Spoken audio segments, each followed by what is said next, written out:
क्या नाम है आपका? पियाली मौजूमदार। दीदी क्या सोच के आप वोट डालने आई हो? महिला सुरक्षा से लेकर डेवलपमेंट, क्या ज़हन में है आपका? मेरे जहन में 3 चीजें हैं। एक तो है कि महिलाओं की सुरक्षा और शिक्षा की व्यवस्था, और तीसरा है नौकरी, जिसकी हमारी राज्य में बहुत समस्याएं चल रही हैं। तो इन तीनों चीजों को अगर आने वाली गवर्नमेंट देखती है तो आम नागरिकों के लिए बहुत अच्छा होगा। यही सोच के हम आए हैं। जी दीदी क्या नाम है आपका? टुकटुकी मुखर्जी। क्या सोचकर आज वोट डालने जा रही हो आप? लड़का लड़की का उज्जवल भविष्य है, यही है। नौकरी चाहिए, नौकरी चाहिए। और शिक्षा जो वो पढ़ा लिखा कर रहा है वो करके भरोसा।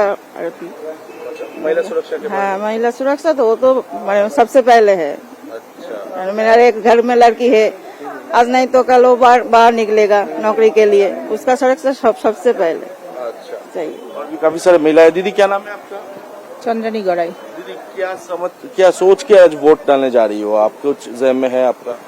महिला सुरक्षा तो पहले, उसके बाद नौकरी, जो लड़का लड़की को नौकरी नहीं मिल रहा है उसका नौकरी, उसके बाद अस्पताल जो है उसमें तो बहुत गरीब है, वो तो उसको तो चांस नहीं मिलता है। बेसरकारी अस्पताल जो है ये पहले चाहिए। जो सरकार अभी फिलहाल है वो क्या काम कर रही है आप लोगों के लिए, महिलाओं के लिए काम कर रही है? कुछ नहीं कर रहा है। अच्छा। अब जो आएगा वो क्या करेगा हमको मालूम नहीं है। अच्छा। कौन नया कोई आने वाला है? नया जो आएगा उसका बारे में बोल रहे हैं, वो क्या करेगा तो वो हमको तो मालूम नहीं है। ये चाहिए, ये सब चाहिए, होना चाहिए। क्या नाम है दीदी आपका? मीरा दास। क्या सोच के आज वोट डालने जा रही हो आप? सब कुछ ठीक होने जाए, नारी सुरक्षा, चाकरी सबसे ज्यादा प्रॉब्लम है। चाकरी नौकरी नहीं है, उसका जरूरत सबसे ज्यादा है। बस और कुछ नहीं। दीदी क्या नाम है? तनिषा दास। क्या सोच के आज क्या ज़हन में है वोट डालने से पहले? सब कुछ अच्छा हो बस। महिला होने के नाते क्या कहेंगे? महिला सुरक्षा, डेवलपमेंट, महिलाओं की नौकरी। মহিলাদের দিয়ে তো মেয়েদের চাকরিটা খুবই দরকার। মেয়েদের ইন্ডিপেন্ডেন্ট রাস্তায় চলা, যাতে সবকিছু ভালো হয়, সবকিছু আমরা ভালোভাবে রাস্তায় চলতে পারি, ঠিক মতন বাড়ি আসতে পারি, বাস। महिला सुरक्षा একদম। दीदी क्या नाम है? माधुरी भट्टाचार्य। क्या सोच के आज वोट डालने जा रही हो? हम लोग सब कुछ सुरक्षा चाहिए। महिला सुरक्षा। हाँ, अच्छा। सब कुछ। दीदी क्या नाम है? दीपाली देव। क्या सोच के आज वोट डालने जा रही हो? तो अब दो अलग अलग इलाके के मतदाताओं के रिएक्शन हमने आपके सामने रख दिए। पहला तो मुस्लिम मोहल्लों से आया हुआ रिएक्शन था। वहां पर देवेंद्र कोई गुंजाइश नहीं कि आप कोई ममता बनर्जी के अलावा भी कोई दूसरा नाम सुन लें।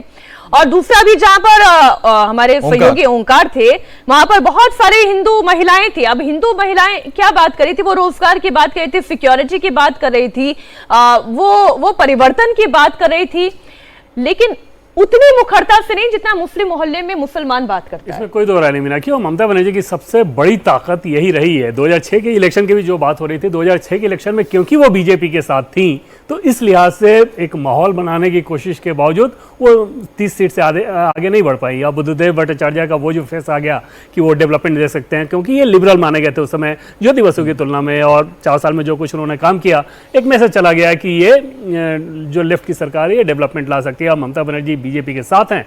बीजेपी से जैसे ही 2006 के बाद 2011 में उन्होंने अलगाव किया और 30% का चंग लगभग सीधे उनके साथ जुड़ा। इस बार के इलेक्शन में भी देखें तो बहुत एग्रेसिवली है।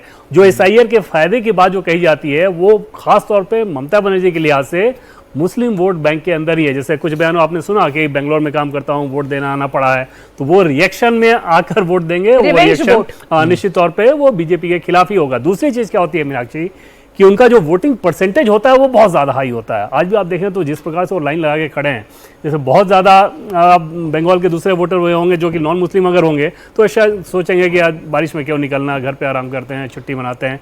इस तरह के बहुत सारे केसेस में दिखते हैं। लेकिन मुस्लिम वोट के अंदर ये कन्फ्यूज़न नहीं होता। वो बहुत मजबूरी हो तभी अपना वो वोट नहीं देते हैं। और जो उनका परसेंटेज है उसमें अगर परसेंटेज बाद में जब डाटा आएगा तो देखेंगे कि मुस्लिम वोट पे 97-98% तक पोलिंग हुई है। मुझे लगता है कि वो एग्रेसिव रहते हैं। देवेंद्र, यही वजह कि शायद अभिषेक बनर्जी को सुबह जब हमने सुना, आपने भी देखा हुआ टीवी पे, बहुत कॉन्फिडेंट थे और ये बता रहे थे खासतौर पे अपने इलाके यानी दक्षिण 24 परगना के बारे में। अब देखिए मुस्लिम समुदाय के बारे में बात करेंगे, उनके इलाकों के बारे में बात करेंगे, लेकिन इस बीच अजीत जी, ये जो फ्लोटिंग वोटर होता है उसकी प्रतिशत आप बता रहे थे करीब 10 से 15% होता है। अब ये जो फ्लोटिंग वोटर्स होते हैं, इनमें से पिछले 10 दिन में लगभग मैंने 7-8 लोगों से रोजाना बात की, उसमें महिलाएं 5 से 6 रही हैं अलग अलग इलाकों में जिनको मैं जानता हूं, सबसे मैंने बात की। और ये मैं बता रहा हूं कि फ्लोटिंग वोट इसलिए है क्योंकि इनसे मेरी पिछले इलेक्शन में भी बात हुई थी। अब उनके अंदर जो एक बदलाव और परिवर्तन की बात वो कर रहे हैं सीधा। अब आप अंदाजा लगाइए अजीत जी, ये जो फ्लोटिंग वोटर्स हैं, ये अगर ये बात कर रहे हैं कि फ्लोटिंग जो वोटर्स हैं, अगर हम परिवर्तन चाह रहे हैं और खुल के वो बता रहे हैं कि परिवर्तन में क्या करने जा रहे हैं, तो यही वो महिला वोटर्स है जिनको अभी लाइन में लगे हमने देखा है, और तमाम वो महिलाएं हैं। तो महिलाओं में के दो फाड़ हो चुकी है अंदर। इसको एक कॉन्टेक्स्ट में समझना होगा। ऐसे हाँ, मोटे आप समझाइए सर, ये कॉन्टेक्स्ट हम समझना चाह रहे हैं। मोटे उस पर नहीं समझ सकते हैं, कॉन्टेक्स्ट ऐड करना इसमें जरूरी है।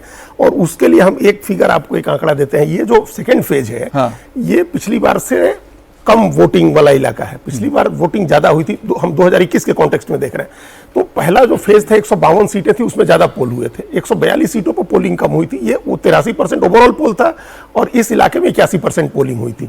तो एक तो ये लोग कम पोलिंग का इलाका है। उसमें आप एक दूसरा कॉन्टेक्स्ट हम ऐड करते हैं कि 49% वोट है ममता बनर्जी को, जो ओवरऑल वोट परसेंटेज से ज्यादा था इस इलाके में ममता बनर्जी को, और ओवरऑल वोट परसेंटेज से बीजेपी का वोट कम था। अर्बन की बात कर रहे हैं ना, कोलकाता हम पूरे 142 सीट की बात कर रहे हैं। और देखिए, इसमें कुछ और कॉन्टेक्स्ट हम ऐड इसलिए कर रहे हैं क्योंकि उससे मैं ये कॉन्टेक्स्ट जानूंगी, लेकिन एक तस्वीर जो है वो बहुत महत्वपूर्ण तस्वीर है। अमित मालवीय ने एक सनसनीखेज आरोप लगाया है। फाल्टा में पोलिंग बूथ पर गड़बड़ी का आरोप लगाया है। वोटिंग मशीन में बीजेपी के बटन के आगे टेप लगाया गया है।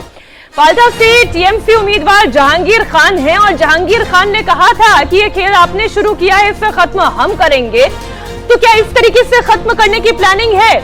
ये बहुत सनसनीखेज आरोप है। आप ईवीएम में मशीन की तस्वीर, जहां पर बीजेपी के चिन्ह के आगे आपने टेप लगा दिया, और टेप लगा के आप इंडिकेशन क्या देना चाह रहे हैं कि जाएं और सीधा टीएमसी के बटन को आप दबाएं। ये तस्वीर बहुत गंभीर तस्वीर है।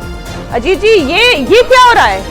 चुनाव आयोग के अधिकारी बैठे हैं, हमको इसमें कुछ नहीं करना है। अभी तुरंत इसका यहाँ का इलेक्शन रद्द कर देना चाहिए।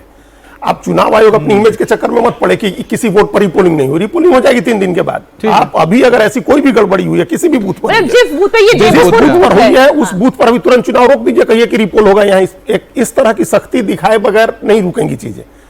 अगर ऐसी कोई चीज हुई है, चुनाव आयोग की पूरी टीम बैठी हुई है, बाहर सेंट्रल फोर्सेस तैनात होंगी, लोकल फोर्स भी, पुलिस भी होगी, भारतीय जनता पार्टी के पोलिंग एजेंट्स होंगे वहां 100 मीटर की दूरी पर, और दूसरे नेता बैठे होंगे। यहाँ तुरंत रोक दीजिए, बंद कर दीजिए चुनाव का, वहां रुकवा दीजिए चुनाव, कहिए कि यहाँ रीपोलिंग होगी। और रीपोलिंग में सब जानते हैं कि किस तरह से पोलिंग होती है। तो एक तो तत्काल उस मामले को फाल्टा को लेकर काफी बातचीत हो रही है, क्योंकि जब पिछली बार हम यहाँ गए थे इलेक्शन के दौरान, फाल्टा में गए थे, फाल्टा डायमंड हार्बर में, इस इलाके में, इलाका ये सही बात है कि अभिषेक बैनर्जी का इलाका, लेकिन यहाँ पर फाल्टा एक ऐसा सीट था जहां पर बीजेपी की अच्छी खासी तादाद में हमने यहाँ पर लोगों को देखा था जो निकले थे बाहर, और वहां पर जो एजेंट्स भी देखे थे। वहां पर जो बड़ी तादाद में लोग हैं जो मछली पालन करते हैं, मछुआरे हैं, और उनके अंदर कहीं ना कहीं असंतोष भी है।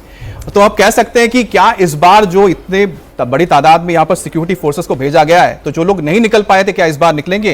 क्या ये डर तो कहीं पर इन लोगों के बीच में बात है? उससे ज्यादा इंपॉर्टेंट ये है कि अगर इस तरह की घटना हो रही है उसी एक बूथ पे नहीं, जैसे हरिंदंगा स्कूल के बारे में ये जो आरोप है, हरिंदंगा स्कूल है, वहां रूम नंबर 2 में ये है, और इस तरह के बूथ नंबर 189, जैसे ये बूथ है शायद 144, ये सर कांथल बेरिया से भी एक खबर है 189 में, और ऐसे कई सारे बूथ पे। और पहले लोग इस बात को कहते थे वहां पर, किसको कहा जाता था कि ये डायमंड हार्बर मॉडल है।